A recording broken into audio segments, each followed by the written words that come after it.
কার লাগিয়া কান্দো মানুষ, কার লাগিয়া কান্দো মানুষ, কার লাগিয়া হাসো।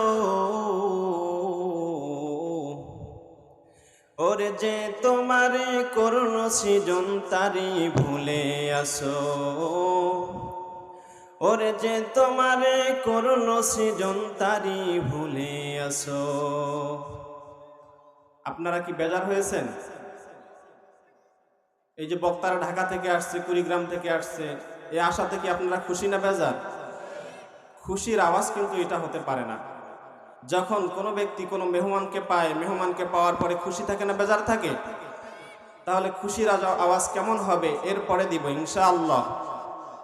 নারে তাকবীর, নারায়ে তাকবীর। আল কোরআনের আলো, দিন ইসলাম, দিন ইসলাম। মারহাবা।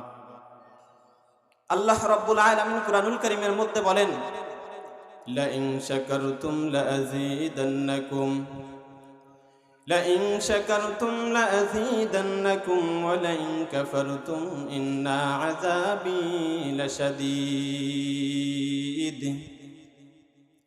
যেই ব্যক্তি আমি আল্লাহ রাব্বুল আলামিনের নিয়ামত পাওয়ার শুকরিয়া আদায় করলো, আমি আল্লাহ পাক রব্বুল আলামিন ওই ব্যক্তির নিয়ামতকে আরো বাড়াইয়া দেব। বলেন না সুবহানাল্লাহ। যেই ব্যক্তি আমি আল্লাহ রব্বুল আলামিনের নিয়ামত খাইলো, ভক্ষণ করলো, সুতরাং আমি আল্লাহ রব্বুল আলামিনের শুকরিয়া আদায় করলো না, আমি আল্লাহ রব্বুল আলামিন ওই ব্যক্তির নিয়ামতকে ছিনায়া নেব। শুধু ছিনায়া নেয়ার পর ক্ষান্ত নয়, আমি আল্লাহ রব্বুল আলামিন ওই ব্যক্তিকে কাল কিয়ামতের দিন কঠিন আযাবের মধ্যে গ্রেফতার করে রাখবো। জোরে বলেন না নাউযু বিল্লাহ। মুসলমান বন্ধুগণ আমার, আল্লাহ পাক রব্বুল আলামিন এই কোরআনুল কারীমের আয়াতের মধ্য থেকে আপনার আমার কি শিক্ষণীয় বিষয়? এই যে আপনি আমি আজকে কোরআনুল কারীমের মধ্যে এসেছি, কোরআনুল কারীমের মাহফিলের মধ্যে এসেছি, আসার পরেও শুকরিয়া আদায় করেছি। আপনি আমি খুশি হয়েছি বটে, একদল বেজার হয়েছে। একদল বেজার হয়েছে কারা? যারা কোরআনুল কারীমের বিরুদ্ধে কথা বলে, কোরআনুল কারীমকে পছন্দ করে না, কোরআনুল কারীমের আওয়াজ শুনলে তাদের গায়ের মধ্যে চুলকানি উঠে যায়। কথা বলেন ঠিক কিনা? মুসলমান বন্ধুগণ আমার, আল্লাহ রাব্বুল আলামিন হযরত মূসা আলাইহিস সালাতু ওয়াস সালামের জামানার মধ্যে, এমনকি আল্লাহ পাক রব্বুল আলামিন হযরত মূসা আলাইহিস সালাতু ওয়াস সালামকে যখন দুনিয়ার মধ্যে প্রেরণ করলেন, জামানার নবী মূসার এত সাহস ছিলেন, আল্লাহ তাআলার সঙ্গে কথা বলতেন। এমনকি আল্লাহ তাআলার দিদার পাওয়ার জন্য তুর পাহাড়ের মধ্যে গিয়েছিলেন। আল্লাহ রব্বুল আলামিনের সঙ্গে একটা দিন কথা বলার জন্য যাইতেছিলেন। এমন তো এক পর্যায়ে যাওয়ার পথে রাস্তা দিয়ে কিছু দূর যাইতে না যাইতে হযরতে মূসা আলাইহিস সালাতু ওয়াস সালাম কিছু সংখ্যক হাঁসের দেখা পেলেন। হাঁসের দেখা পাওয়ার পর হযরতে মূসা আলাইহিস সালাতু ওয়াস সালামকে ডাক দিয়ে বলে, ও জামানার নবী মূসা, আপনি কোথায় যাচ্ছেন? আপনি কোথায় যাচ্ছেন? মূসা আলাইহিস সালাতু ওয়াস সালামকে ডাক দিয়ে বলল, মূসা আলাইহিস সালাতু ওয়াস সালাম বলল, আমি আল্লাহ তাআলার সঙ্গে কথা বলার জন্য যাচ্ছি, আমি আল্লাহ তাআলার সঙ্গে কথা বলার জন্য যাচ্ছি।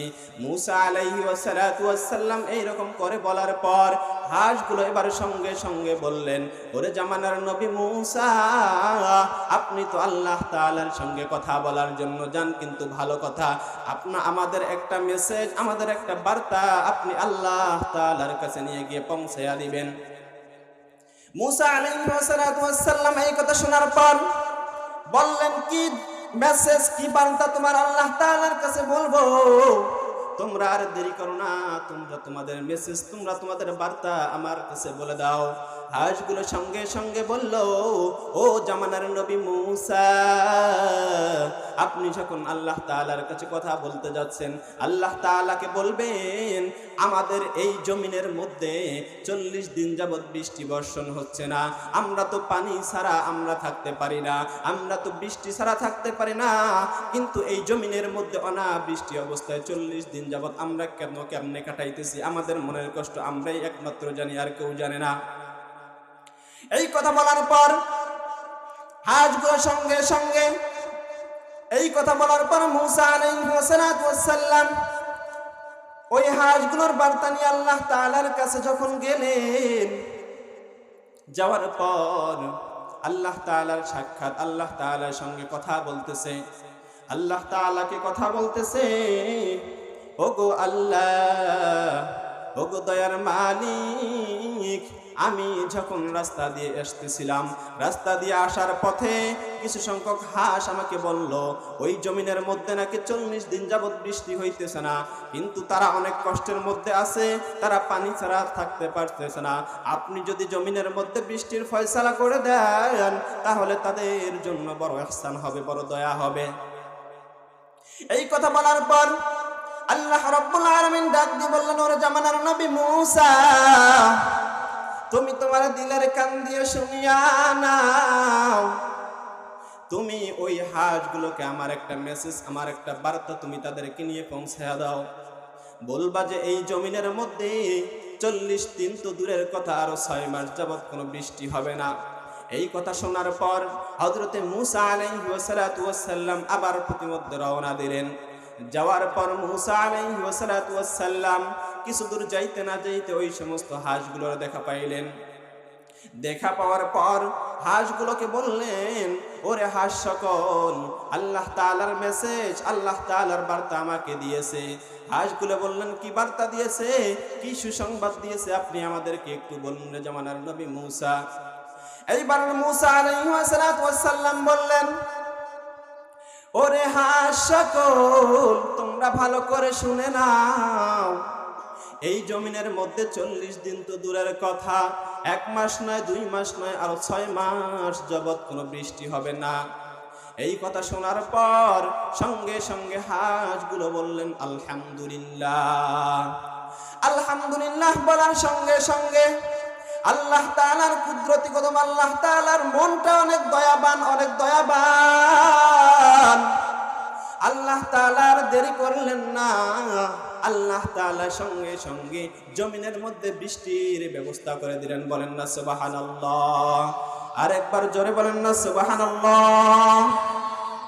আল্লাহ রাব্বুল আলামিনকে হযরত মূসা আলাইহিস সালাম বললেন, ওগো দয়ার মালিক, আপনি তো বললেন এই মাস যাবৎ বৃষ্টি হবে না, কিন্তু আপনি এই মুহূর্তে বৃষ্টির ব্যবস্থা করে দিলেন, তার কারণটা কি?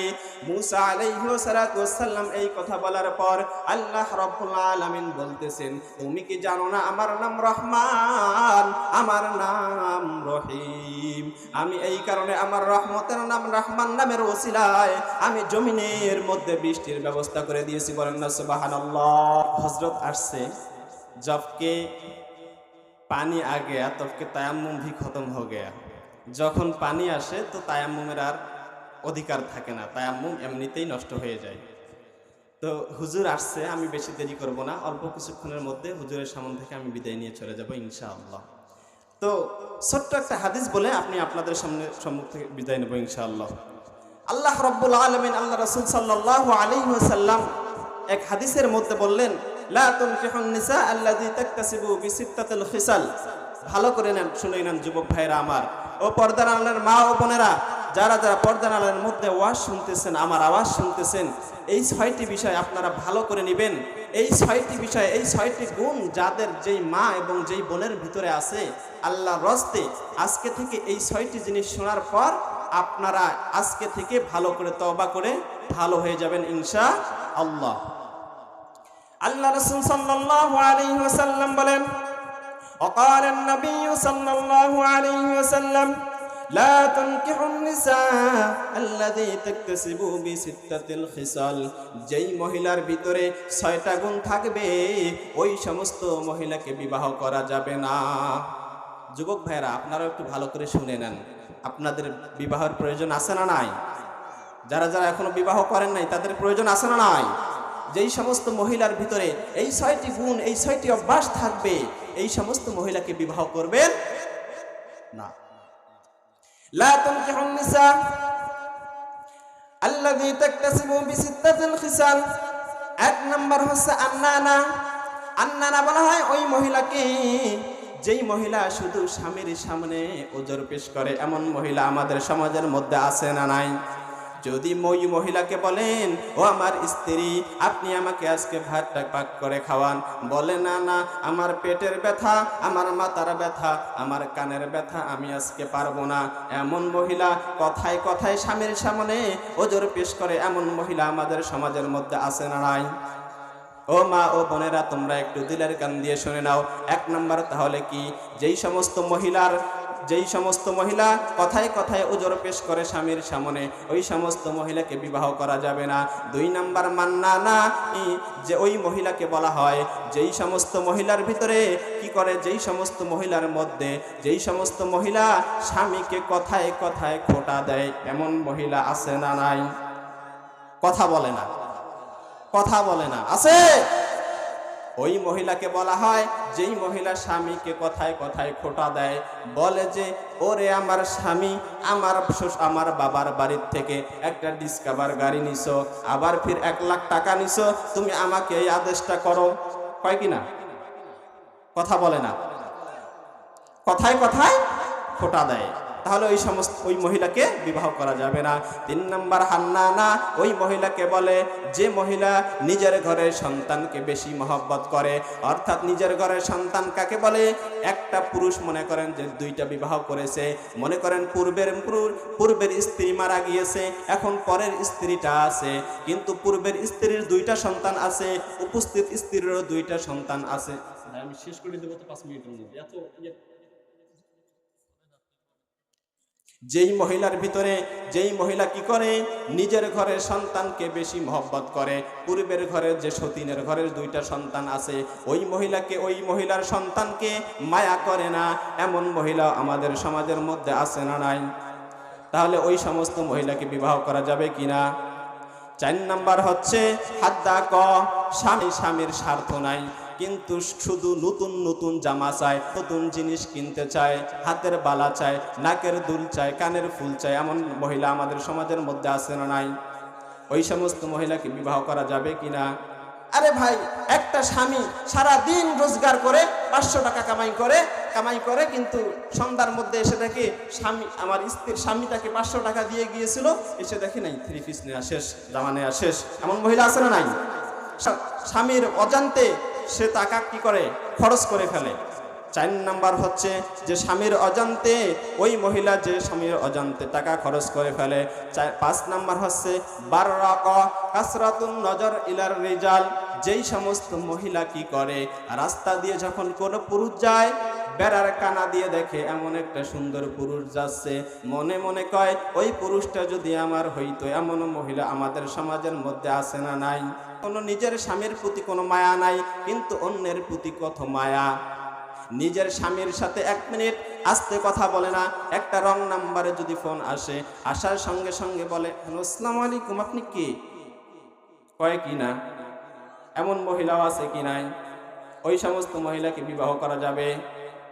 তারপরে 6 নাম্বার হচ্ছে সাদ্দাক, ওই মহিলাকে বলে যেই মহিলা শুধু স্বামীকে বেশি বেশি গালিগালাজ করে, কথায় কথায় গালিগালাজ করে, বিনা কারণে গালিগালাজ করে, কোনো কারণ নাই, কারণ ছাড়াই স্বামীকে গালিগালাজ করে। এমন মহিলা আমাদের সমাজের মধ্যে আছে না নাই?